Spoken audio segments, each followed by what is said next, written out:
There we go. We're on. We're live. And now, coming to you live from Yonkers. No. Greetings. Hello. Welcome back to Morbid Mondays, your unhinged source for what the fuck moments throughout history, where we will take turns giving you a weekly tour through all of the gross, gory, and downright moments in history. We're your hosts. I'm Katy. And I'm No, I'm Brian. That was fun. I was like, I didn't see that coming at all. Okay. All right, let's get the fuck into this, because this episode is in fact a lot of Oh. So trigger warnings. Trigger warnings are unsafe buildings, literal shit, Okay. nobility, really petty feuds. I'm not going to go into a whole lot of details, so like I feel like I don't need a whole lot of trigger warnings, but this episode's gross. Nice. So, welcome, dear listeners. Can you tell I watched Bridgerton again? To the Erfurt Latrine disaster. The what? Erfurt? Erfurt. It's a place in Germany, apparently. Erfurt latrine. Erfurt sounds like something you do in a latrine. So, this story came to me courtesy of my partner, who was in Oklahoma at the time, helping his company bail out of an extreme IT crisis. And I get a random message in the middle of the goddamn day, like I'm mopping, and it just says Erfurt. What was it? No, it didn't. You didn't even say Erfurt. It said latrine disaster, 1184 From Oklahoma. Makes perfect sense. What? Sorry, Oklahoma. No, you're good. You're good. This episode's gonna be kind of short, so like once again, feel free to riff. Because it struck me so sideways at the time. Babe, what? Huh? Just look it up. All right. So I did, and I put a pin in it, and I was like, oh, absolutely, this is a Morbid Monday episode. Yes. And then I promptly forgot about it for like a week and a half and some change. Until I realized literally yesterday, oh shit, it's my turn to present on Monday. Fuck. What am I going to do? Wait a minute. I have this one on the back burner. So I immediately start researching. I grounded myself to my desk. I wasn't allowed to have my phone. That didn't last very long. Turns out you need it for things. Yeah. Who knew? My mom's like having part of her roof redone. It was weird. So I start digging, because when you type in latrine disaster 1184. 1184? Uh-huh. The year? Yes. 12th century. Holy shit. This was a long time ago. There is in fact only one entry that pops up. And it is in fact this. And I didn't know. I had no earthly idea about anything about this. No clue. I knew nothing. I walked into this blind AF, with the exception of like context and definitional clues. We got you. I'm going to let that stand.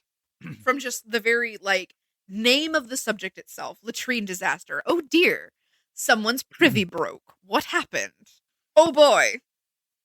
So, okay. Germany as we know it didn't become Germany as we know it until I'm going to say relatively recently in history. Super recent. Yeah, like 1900s. Yeah. So Germany used to be a various like collection. City-state's not the word, but like country states? Yeah, a lot of people refer to them as the free principalities or free states. There we go. That's so much better. Yeah. At this time, Frankish. Yes. Right. Yeah. There's a very big portion of it. And then you have, the Merovingian dynasty. And a whole bunch of names that I cannot say. Yeah, for real. And I got hung up on the Ferengis at one point, because I was like, huh? Yeah, from Star Trek, right? Thank you. Yeah. Thank you, because like I heard it. I was listening to a podcast about it, because, you know, you got to do chores. Yeah. And he said the Ferengis, and I was like, the who?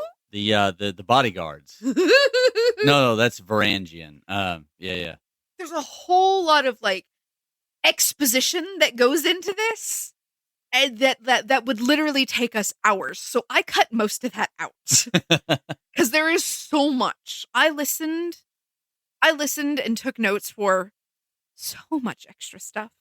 Just trying to understand what was going into this. And then I decided, you know what? Throw it all away. We're going to focus on the event itself with like a little bit of backstory. And I know that some of you really are interested in like the setting for the story itself, but there was so much. You don't understand. There was so much. Yeah, there's not a lot of stability and like medieval.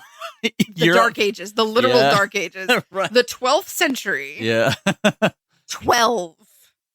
So yeah, I'm going to read you how I summed it all up to myself. So Germany isn't Germany as we know it yet. There's this weird schism where the monarchy thinks it's in charge and the church thinks it's in charge of the monarchy, and nobody's really sure what's going on. The left doesn't know what the right's doing, and oh my god. We are for a little while in the period of there's a Christian king that has like 4 wives. It was so weird. It was weird. And like the Holy Roman Emperor like can tell the Pope to fuck off, but like also can't. But then he might also be the next Pope. It's weird. It was so weird. And then the King of Germany might also be the next Holy Roman Emperor. Plot twist, he was. And meanwhile, in Turkey, Romans are still there. It was so much. Like I was setting into this. I was getting ready to like write down all of my usual, and this is what's going on in this time period, just to give you kind of, a general map of the area. And like there was just so much. My chaos brain could not handle how much there was, so I just deleted all of it. Threw it away, ripped the page out, started over. So, to quote myself, now in this particular time period of the left hand doesn't know what the right is doing, or care what the right is doing. There's this 2 families of nobles that are kind of royal, kind of not. Like one family is like a family of archbishop, and the other one is landgrove, which is basically a kind of a dukedom. Okay. Kind of thing. Like they're high-ranking nobles.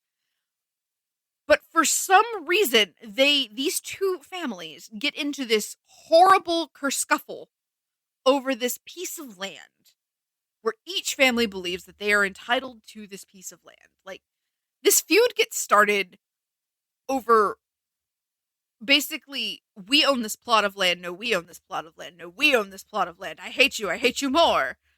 Like, it's very... Hatfield and McCoy. Thank you. I couldn't think of it. All I could hear was ding, ding, ding, ding, ding, ding, ding. I was like, don't say that. Nope, not that one. We're not doing dueling banjos. No. So they have this incredible beef with each other. And I wrote their names down. So please forgive me because there is this weird... I was working with about 4 different sources. So I'm not sure if this guy's name was Ludwig or if his name was Louis.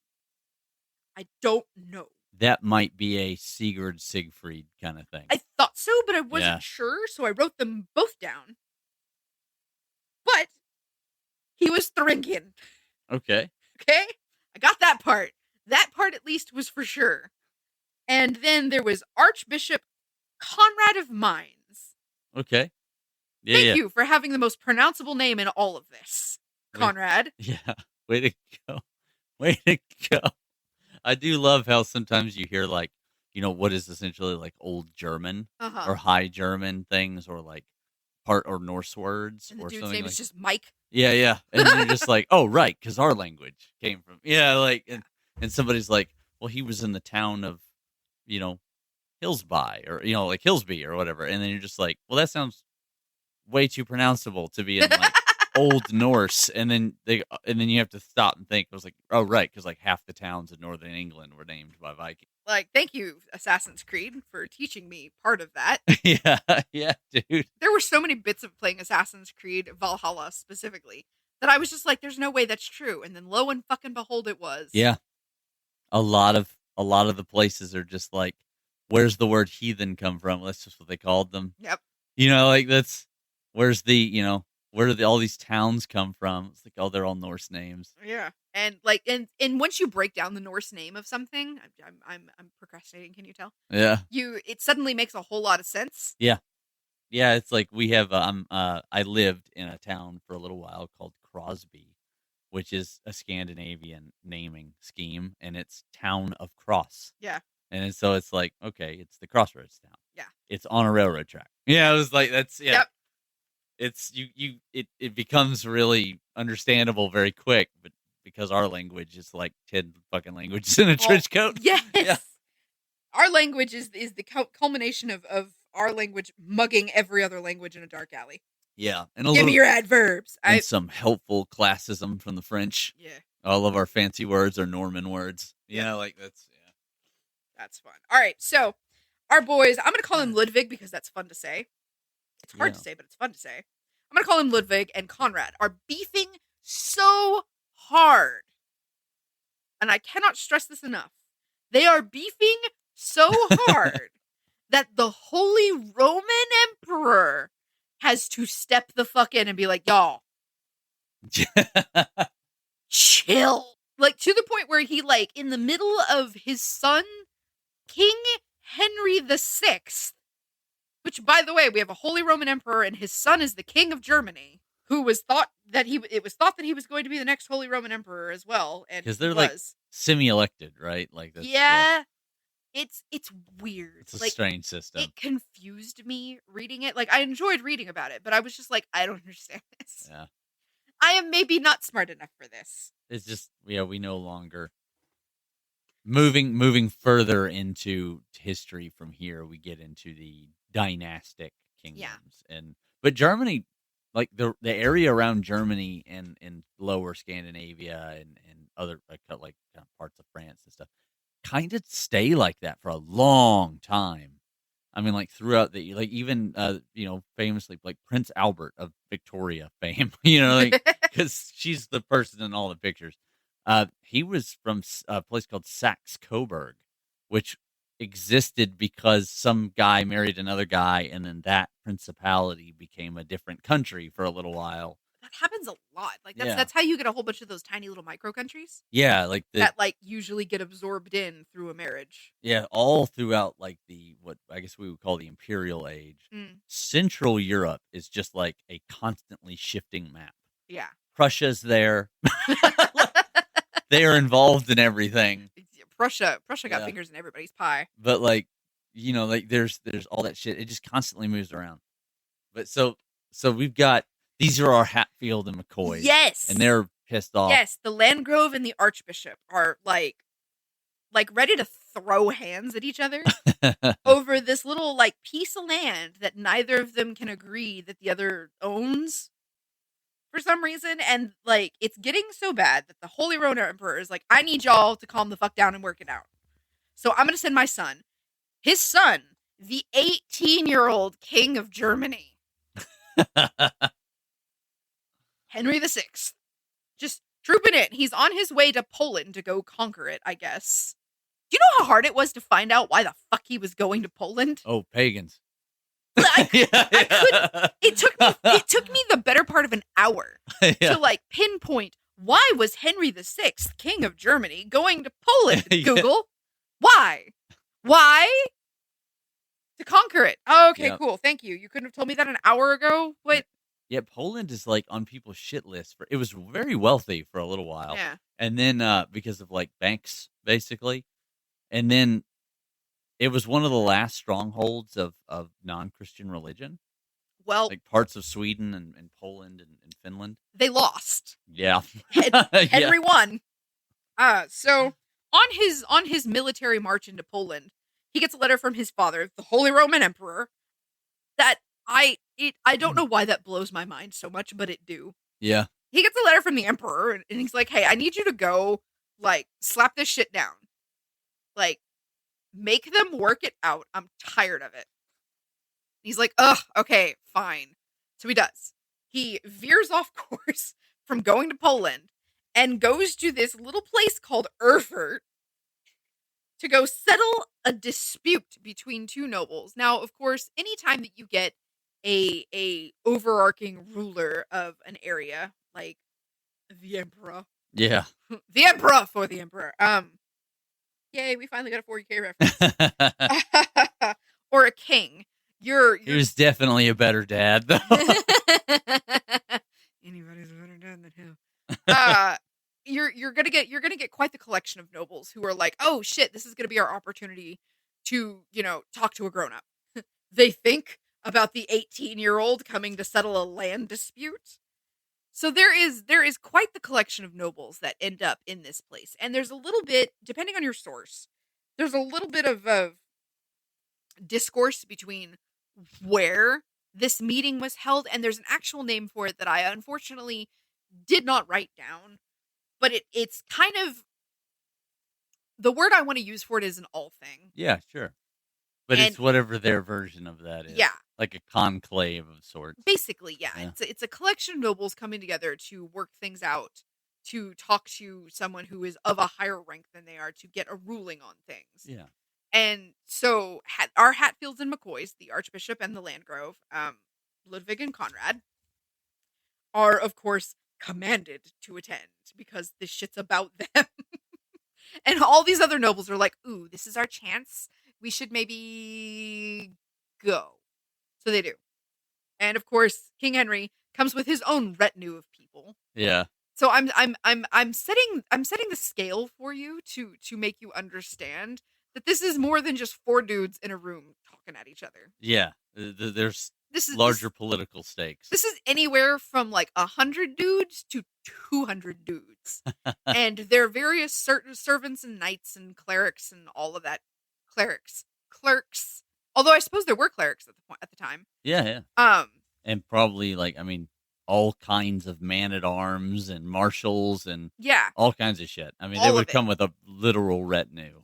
So there's a bit of discourse between whether it was actually at the monastery of St. Peter or if it was in the provost of Erfurt's, office house. I'm going to go with monastery because that feels more... Like legal. Correct? Yeah. If nothing else, simply for the scale of it. The sheer number of people. Because at the least, you're going to have 90 people or so. At the most, you're going to have about 200. Yeah. Or more. Yeah, granted, all these people maybe have the kind of house that is like a castle. But also, I think you're right. I would side there too, because if you're going to, this is a legal dispute. Yeah. Right? And at the end of the day, it was usually the church that, you know what I mean? Like the kingdom set laws, but the church is the ones that keep the paperwork. Yeah. And then most of your clerks are going to be clergy. Yeah. So it makes sense that it would be at the monastery itself. But like I said, depending on your source, it's either at the provost of Erfurt's house, which is, if you don't know what the word provost means, because I had never heard it before. Basically, it's the HBIC. He is the head bitch in charge. Yeah. We just throwing that internet slang around. For what exactly though? Fuck it, we ball. This is the guy in charge of the meeting. Of the area of the church. Okay. It was a smidge nebulous on in charge of what. It just means the provost. He is in charge. So I'm not sure if he's the head church guy or if he's the mayor of the town. Okay. I see. But either way, he's the first line of legal authority here. Yeah. And there are some versions of this story, because I read about 3 different versions of it where it is held at his office. And I'm not sure if it's strictly his business office or if it's his office within his home. Mm. Or if it was and then another version, and it was held at the monastery itself, which would track a little more for what you're going to find out. Okay. Ryan, you have woodworking knowledge. So little, not great. Not a lot, but enough. You made the nifty little stand that our mics are sitting on. Yeah. And you have. I made this. Oh, I didn't know you made this. Yeah. I made the table that we're sitting next to, the bookshelf. Yeah. I didn't know you made that. Yeah. I mean, these are pre-cut. Oh, well, obviously. But all Rock on, dude. Look at you. All right. So yeah, this next series of statements will be relevant. Untreated wood attracts insects. Yeah. It rots. It's wood. It is a natural thing. right? Yeah. Like, and even like pier and beam roofs, thatch roofs, which would have been very prevalent at the time, all require regular maintenance and changing because these materials rot. Yeah. In fact, the English name, the last name Thatcher, Yeah, it comes from that. thatching Yeah. a roof. Yeah. Yeah. Which is very cool and still a very relevant way to roof a building. And hilariously, there is a conflict going on right now over like the last 2 Thatchers guilds about you're gonna love this. What the fuck? Just listen. So they're beefing over importing the fibers, not fibers. Yeah. The straw The straw. or reeds, I guess, in some case. I think they're reeds. I don't know enough about thatching. Yeah. I was told this and then I read about it and I giggled and this information is about a month old, so it's just kind of been rattling around in my head. But these 2 Thatchers guilds are like beefing over imported thatch versus homegrown thatch Ah. because one is much longer than the Yeah. other And this is about historical accuracy to some degree. and quality. I think. Yeah. But You I can't thought thatch English roofs with French thatch. That's bullshit. I had a good giggle over it because like I recognize that thatch roofs are still a thing Yeah, across the pond. there's a whole town of them in Japan. Yeah. Sure.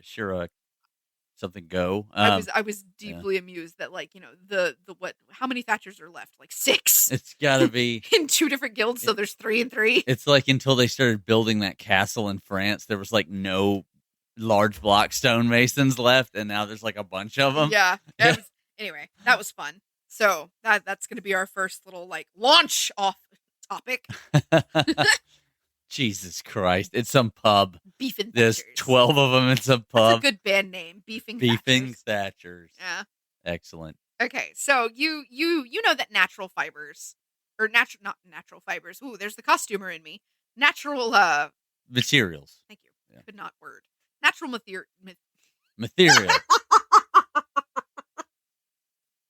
I quit. Cut. We're done. This episode's not happening. Yeah. Natural materia. materials. Natural materia forms in a cave, and then you got to walk with Sephiroth and fight a big Yes, dragon. please. I will walk with Sephiroth anywhere. All right. Natural material. Will decay. And it moves. It moves. Yeah. It decays. It does what natural things do, which is return to dirt. Yeah. That is the nature of things.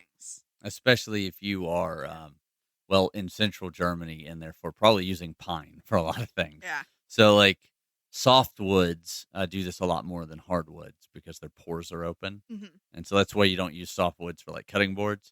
Mm-hmm. That's a piece of carpentry information for anybody who's listening to this. I think mine's bamboo. Which is closed. Yeah, it's also waxy. So imagine it's July 25th specifically, in this region of Germany, right?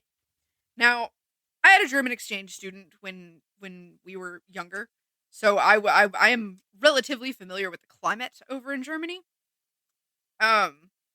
Cold, wet, but apparently have amazing summers. Yeah. Where is it? Hang on. I'm trying to pull up a map for you so I can show you exactly where this place is in Germany. It's got to be up north, right? Because he just came from Poland. It's a little bit central. Like it's central east. Okay. I'm showing him where it is on the map. Where is it on the map? I don't see it at all. How do you not see it? It's right there. Oh, Erfurt. There it is. Oh my God. It's a tiny blip it is dead center of it's okay. It's like center leaning east of Germany. Yeah.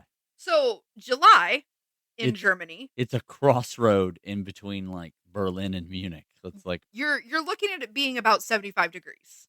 Okay. And like let's take about 6 degrees off of that because, you know, global warming is a thing. Or excuse me, climate change is a thing. So it's about 70 degrees. Because this is a high altitude place. In the summer. That's mind-blowing for us Texas natives. I'm envious. Yeah. Same.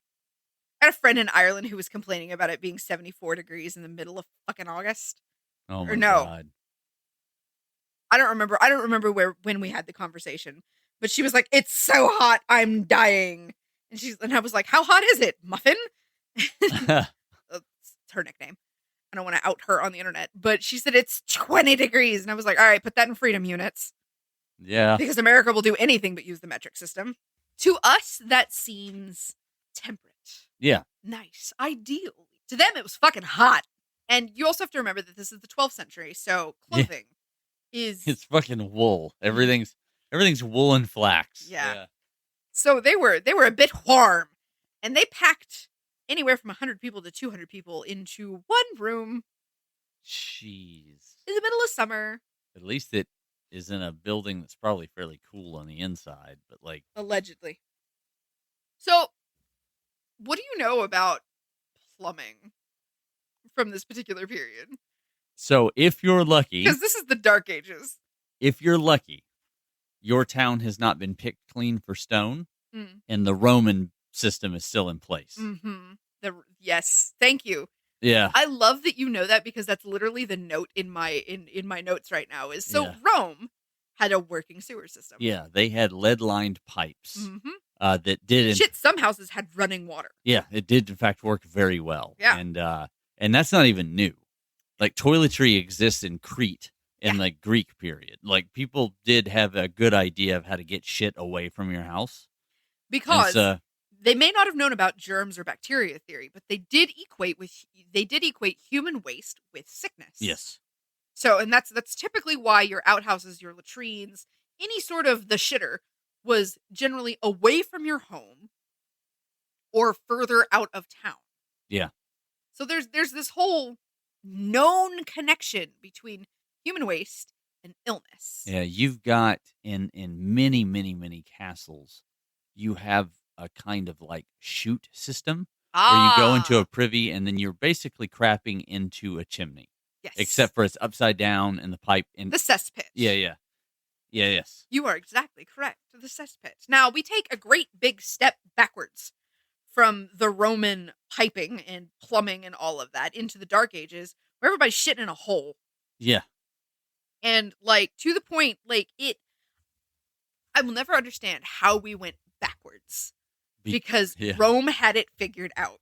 Because the guys that came into Rome, this area was never really Rome. Well, no, obviously. Right? So, but they would come in.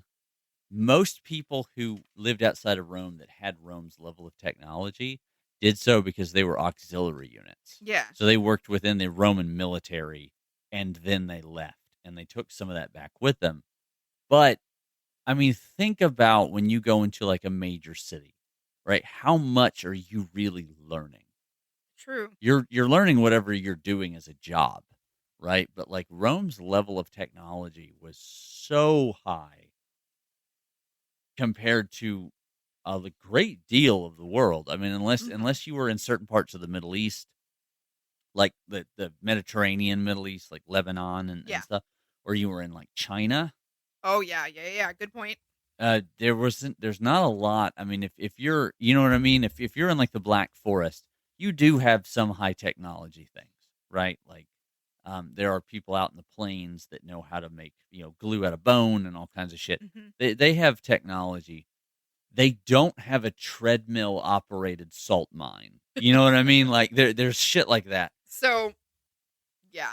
All right. You have cowed my ire at this. Yeah.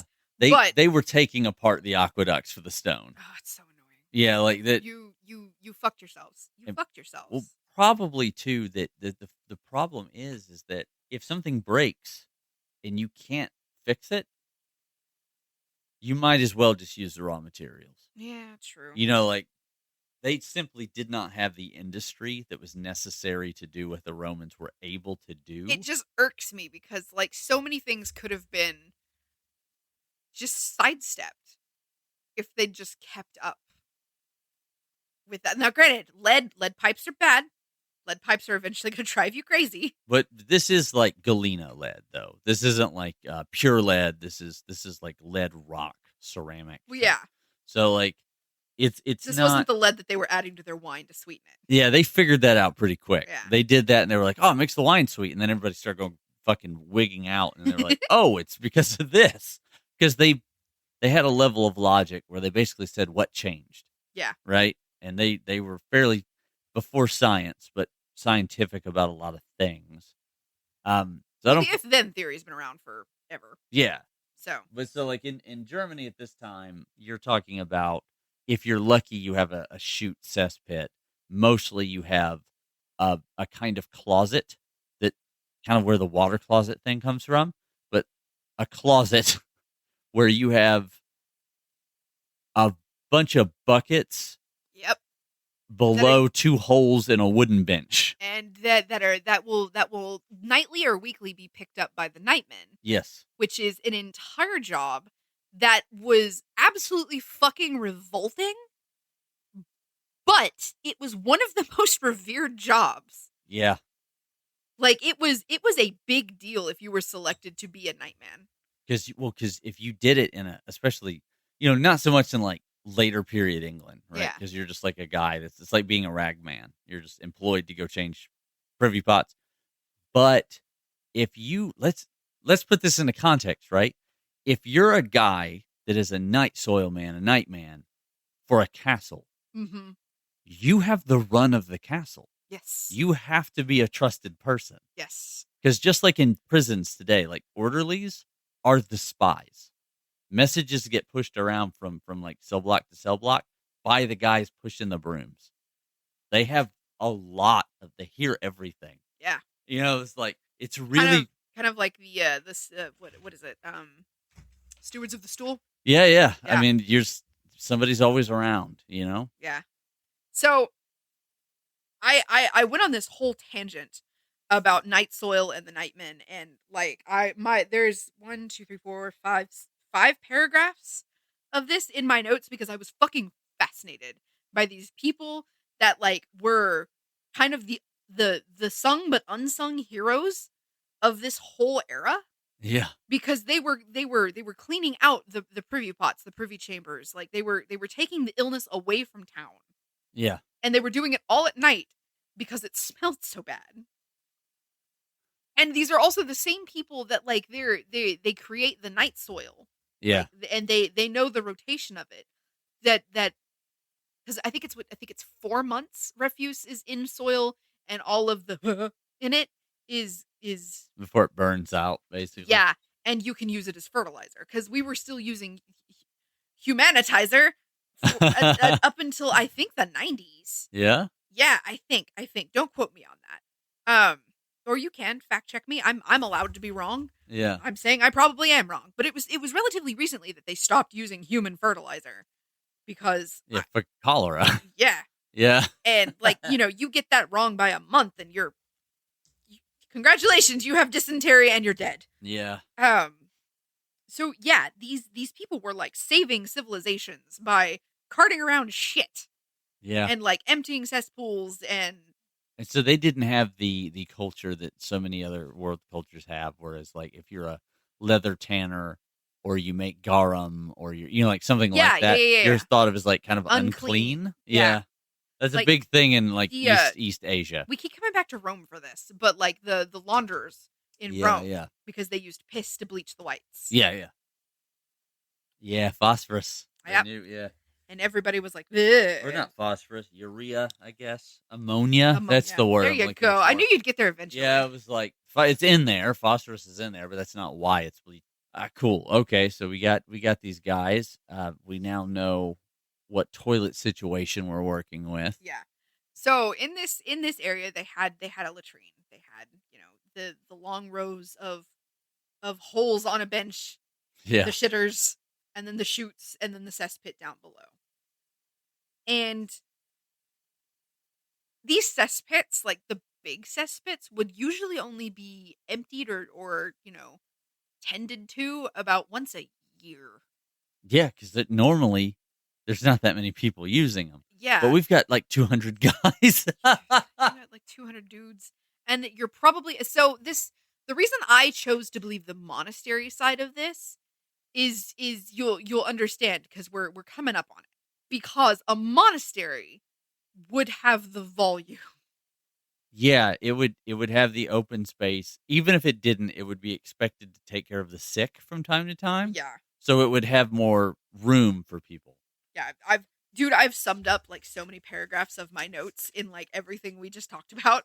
So give me just a moment I while I recollect my thoughts. Yeah, while you're reading that, I'm gonna vamp a little bit. Please do. But I'm leaning towards the monastery as well because the whole world was unstable. The Catholic Church was not. Yeah. If you wanted something official done, cross borders, cross lands, cross legalities, you went to the church. Yeah. Because the church was and once again, we're at this weird schism where like various monarchies think they're in charge, but the church also thinks it's in charge of the monarchies. So Yeah. like this the Pope is it was explained to me in the most back-asswards way possible that the Pope thinks the king can't be the king until he says so, and the king thinks that the Pope can't be the Pope till he says so. Right. Because the Holy Roman Empire often in this day put the Pope kind of in charge, but also in order to be seen as the successor of Rome, which is why they called it the Holy Roman Emperor to begin with, was that you kind of needed to be crowned by the Pope.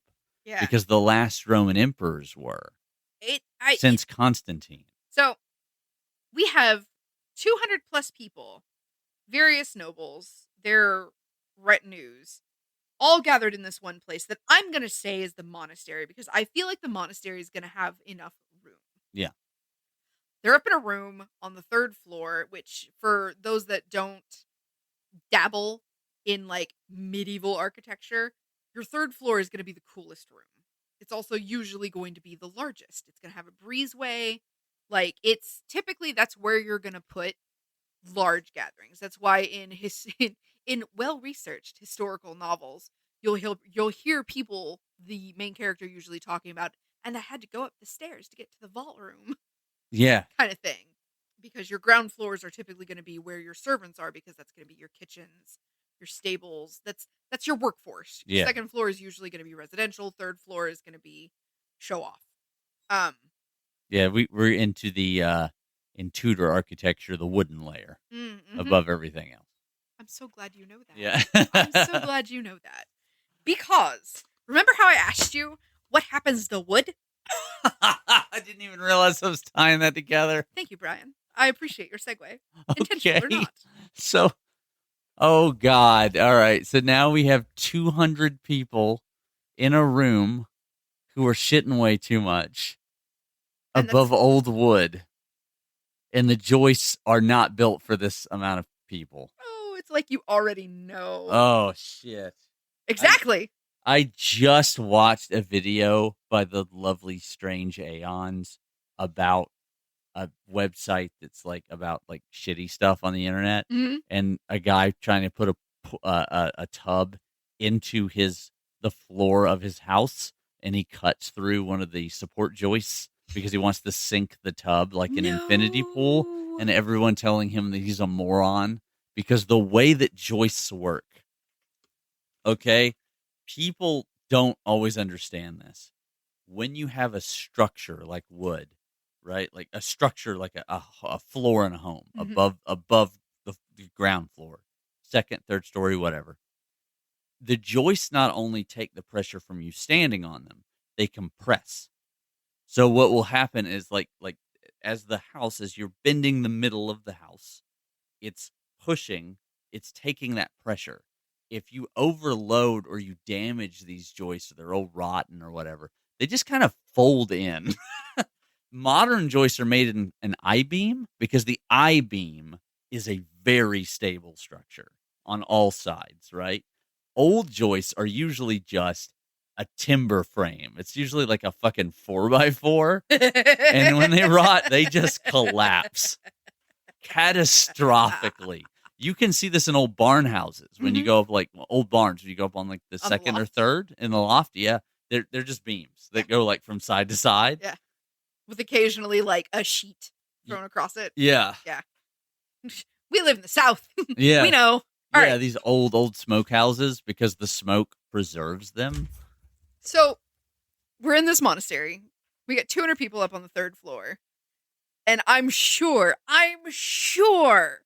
that our Hatfields and McCoys are screaming at each other, probably stomping, because these people had no chill. We read about like the rules and regulations of nobility and, you know, the gentry, but a lot of that didn't come about until I want to say the 16th and 17th century is when we started getting like, you know, the rules of decorum largely. In this area specifically, because Maximilian has a lot of rules. Yeah, like And- Maximilian was loved fucking duels and tourneys and shit. Yeah. But he wanted them done in a way that didn't spill out into towns all the time. Yeah.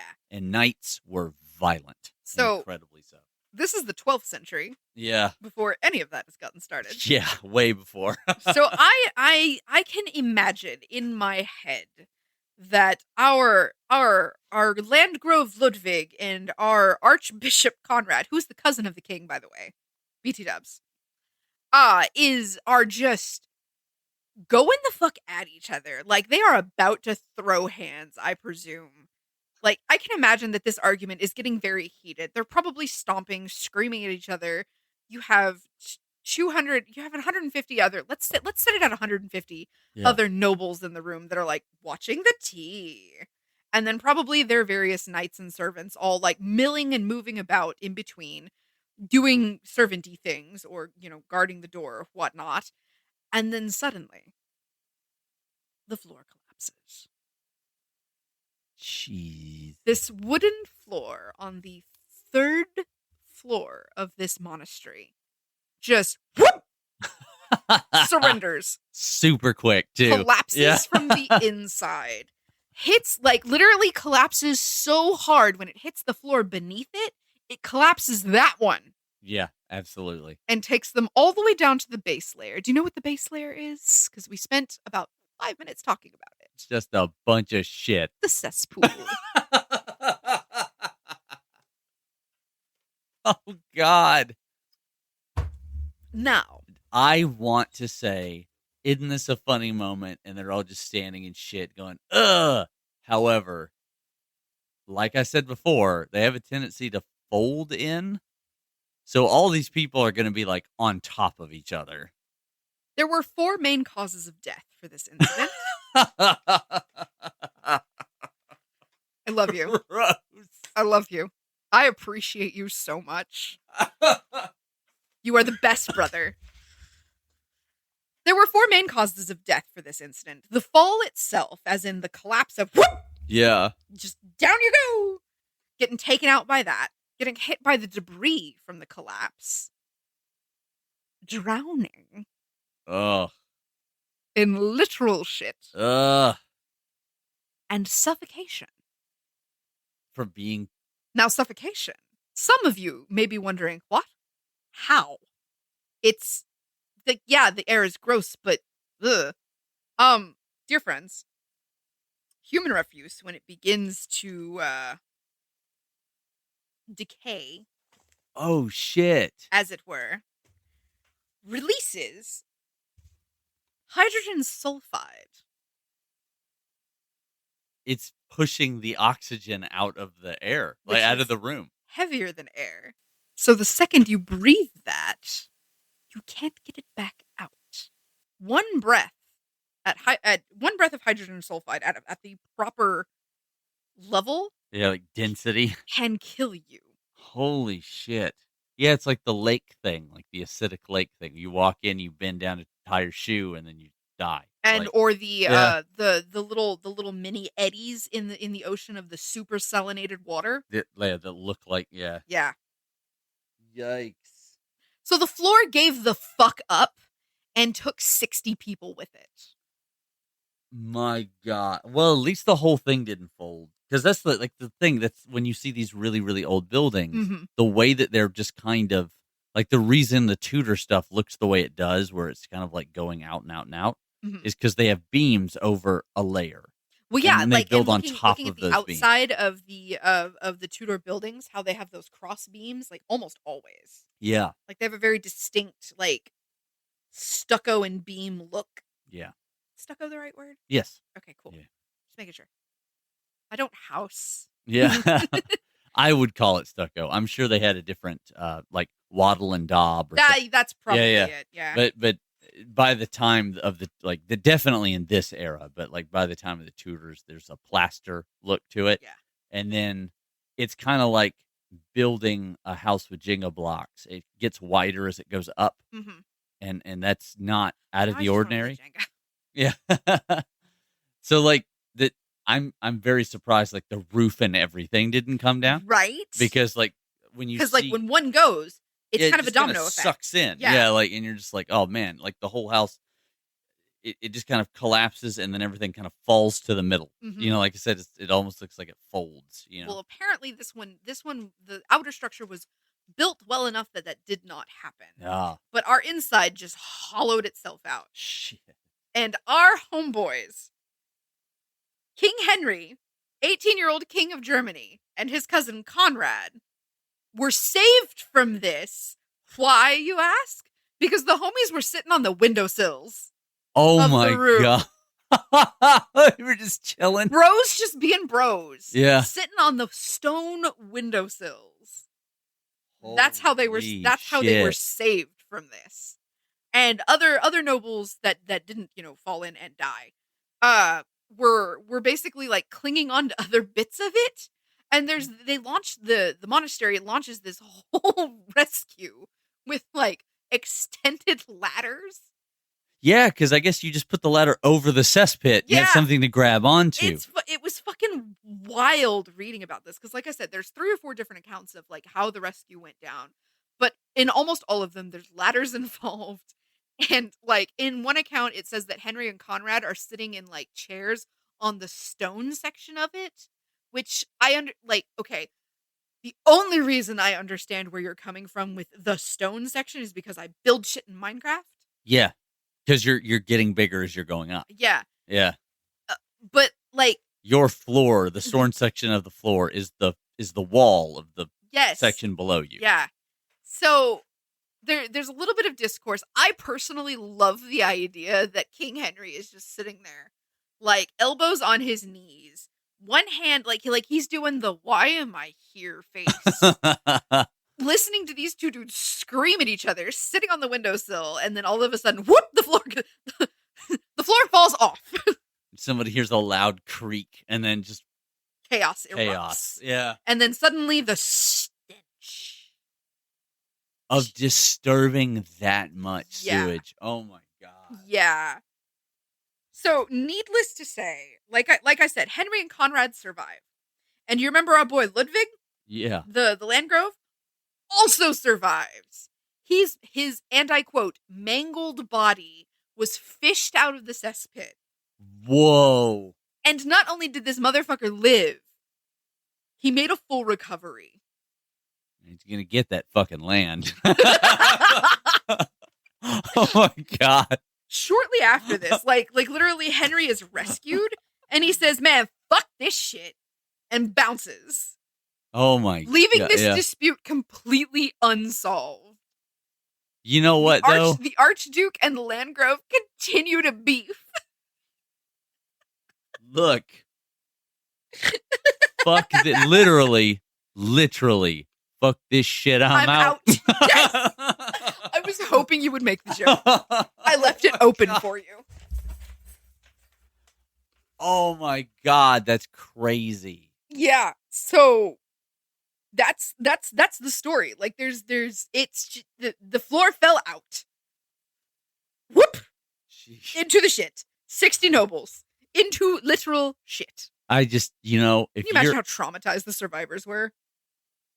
You never go upstairs again. No, there's like dead people around you that have fucking aspirated fucking shit. I mean, and hydrogen sulfide. Yeah. I want to say I remember. No, I'm not going to look that up. What's that? I want to say there's a chemical, or not a chemical, a gas you can breathe that makes your voice really, really, really low. Like hydrogen makes it super high. Yeah, it's xenon. Is that what it is? I'm pretty sure it's because xenon's a noble gas, and so it's not. I thought so, but I wasn't sure. It's super heavy. Yeah. Because my brain was like in that like 60 seconds before your brain suffocates from lack of oxygen because all of the oxygen has been pushed out of your lungs because you've breathed in this gas that is heavier. I wonder what your voice sounded like. Like, did it slow down your vocal cords like xenon does? So I doubt it, because xenon is dense. It's a gas, but it's a dense particle. So I don't know, and I think it's xenon. I'm gonna have to look that up really quick. Well, the only reason I brought it up is because that's what I was thinking, and I was thinking of the Mythbusters episode when Adam did it. Like, just inhaled a balloon full of this gas and just sounded like Darth Vader. Sulfur hexafluoride.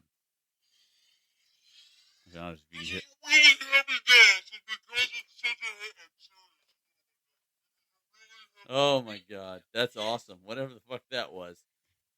So I can imagine that all of these nobles went to this meeting expecting tea, not really expecting how shitty it was going to get. Yeah. Oh man, I almost missed it. I was looking up stupid gases.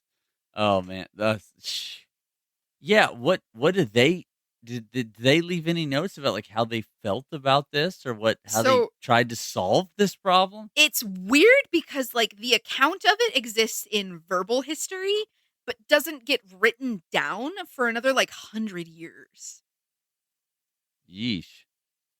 So do we know like, because now we have the possibility of like shit getting weird, but like people just kind of like embellishing. Yeah. So this one was fun because it's generally accepted as a thing that happened. Like it is a historical event. But our accounts of it are kind of spotty, which is why there's so many different versions of it. And I thought it was fun because I mean, come on, dunking the ruling class and shit. Yeah. Yep. Pretty good. And all of it kicks off, like this whole meeting kicks off because two dudes are like, no, I own it. No, I own it. Meh. If only we can get a bunch of tech bros above a waste management facility. Oh my gosh. So yeah, that was the latrine disaster of 1184. That's crazy. That's nuts. A floor collapsing. Now, granted, I understand that this was a period where untreated wood was a thing. Like you didn't have. Oh hi, hello. There's a very floppy kitty that has joined us. My arm just got used as a pillow, and I am enchanted. Focus. Untreated wood. This is a period where untreated wood is a thing. Shut up! Don't you dare laugh at me.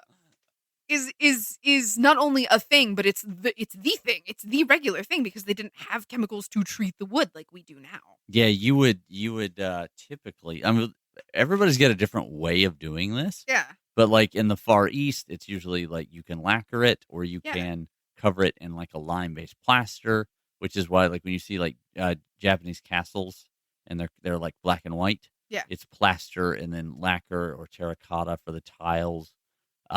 One of the reasons why you don't see like siege weaponry that's very fire based is because it doesn't work on those buildings. Yeah. The plaster doesn't burn. So like it just falls off. It's basically stone. But also like because the lacquer itself doesn't burn. Yeah. And so like, but you unlike nail polish. Yeah. So then some people might use fire treatment. Like you see that in China a lot. The bamboo that's used for a lot of things. The one that is thousands of years old is just oiling wood. Yeah.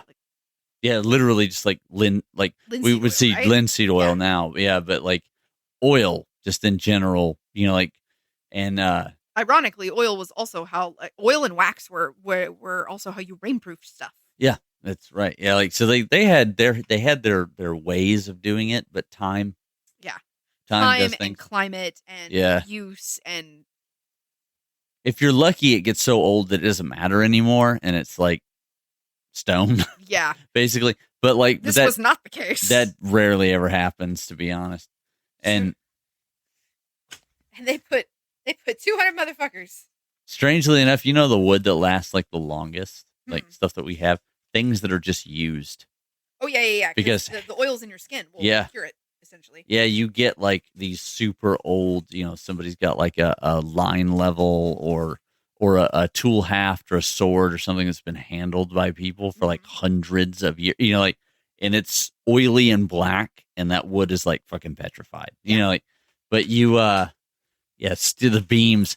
Fire and rot were a major issue all for a throughout very these long times. time. Yeah. Because this was a time period where we didn't have things that we take for granted now, like steel, Yeah. or even taking it back a little bit further than that, iron. Yeah, the idea of putting a steel beam in a building in the pre-Renaissance period, Mm-hmm. insane. Yeah, because not only were you going to get that much steel, but like it's going to be so heavy. It's enough steel to man an army. I mean, like that's. But they had other things to make with it. They had other things that would be it was so incredible until you get to like the mass industrialization period that's not really possible for most places. And then even like, I mean, the greatest works of art of the Renaissance period, like the casting arts that were using bronze, like the Sforza horse and stuff. That's like good reference. Yeah, revolutionary. You know what they use that for? Why we don't have it? Cannons. It was broken down to make cannons. Huh. Bronze. Oh yeah. And so like they got into a big fight. Had to use it. That's what I've heard anyways. I don't know. I may be completely wrong on that. But god damn, just 200 dudes falling into shit's pretty crazy. I don't even know how to I'm like given facts because I don't know how to process that. Even if it gets in your eyes and shit. Oh yeah, the infections alone. And yeah, like there's a reason that the nightmen and night soil and like that entire industry of moving human waste was a thing even before we had German bacteria. Yeah, like the theory around it. People had already connected human waste to illness. I mean, cholera. Yeah, you get the miasma theory at some point where people were just like, it's the smell because many. The smell. Yeah. There's so many like rotting things. Yeah. When you're smelling it, you're smelling particles. And those, you're like, so they were wrong about miasma theory, but sometimes they were right. But they weren't all the way wrong about Yeah, they weren't all the way wrong. So So if you're in a close confine with something that is rotting, you might get sick from it. So I imagine that the people that fell in and even like survived, like the ones that didn't die from drowning or being crushed or suffocating. Damn. The grossest mosh pit of all time. Just can you imagine how sick they were afterwards? Everyone. Every one of them. Oh my god.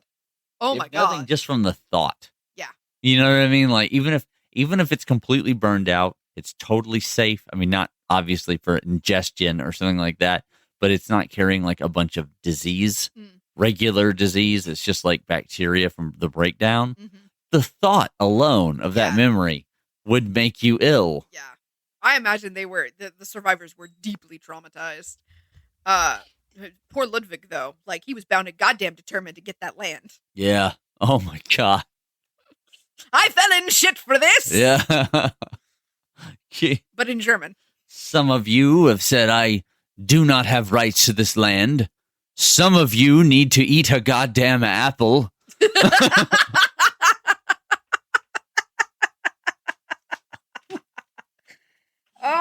Oh, Jesus. Jeez. Fucking Ludwig versus Conrad. I fell in shit for this. I watched you fall in shit for this. Yeah. It's still mine.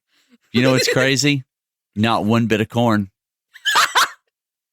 Wasn't in Europe at the time. No corn. I cannot believe you went there. Oh my god. All right. I told you this was going to be a short episode because like literally I normally have like 7 to 9 pages of notes. I had 4. Dude, I like the short ones because you get to riff on it more. Yeah. I unfortunately have done several that were just like very fact laden, and it's just me rattling numbers off for 30 minutes. There's nothing wrong with that. They're educational. It's fun. I like learning things. I have Cheetos in my bag. Hey, snack time. And that is not officially an indication of lying. What? Hot chip. Oh, shut up. Shit. Oh, I feel so stupid. Sometimes they just whoosh right over my head and my roots are showing.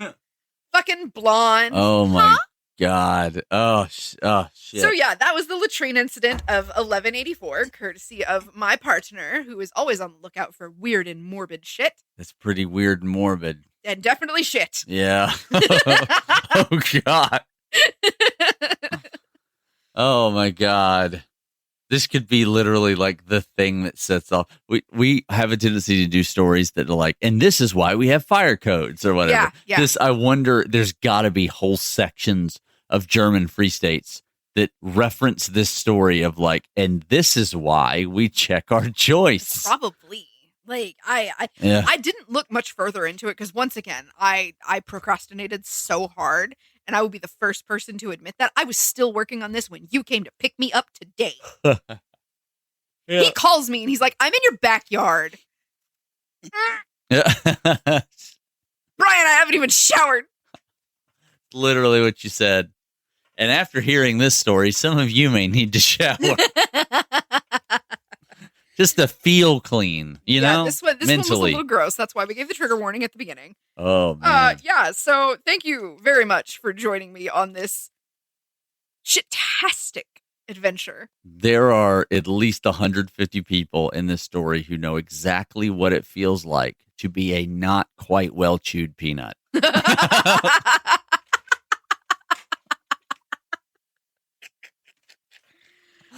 Oh, no. Talk about eat shit. All right. Oh, God. We're done. Cut. Yeah, damn it. All right. Bye, guys. Bye. Let's go get something to eat. I'm good. I'm making chicken spaghetti tonight. Oh, wow. Oh, God. All right. Yes. Bye. Hey, this is Brian from Morbid Mondays. If you like the show, please consider stopping by at our Ko-fi account. That's ko-fi/Morbid Mondays. It's $1 a month, or just any one-time tip. And if you would like to help us fund our future endeavors or just want to show a little bit of appreciation, awesome. Thank you so much for listening. And if you don't. Whatever. Have a great day. Thank you so much for listening.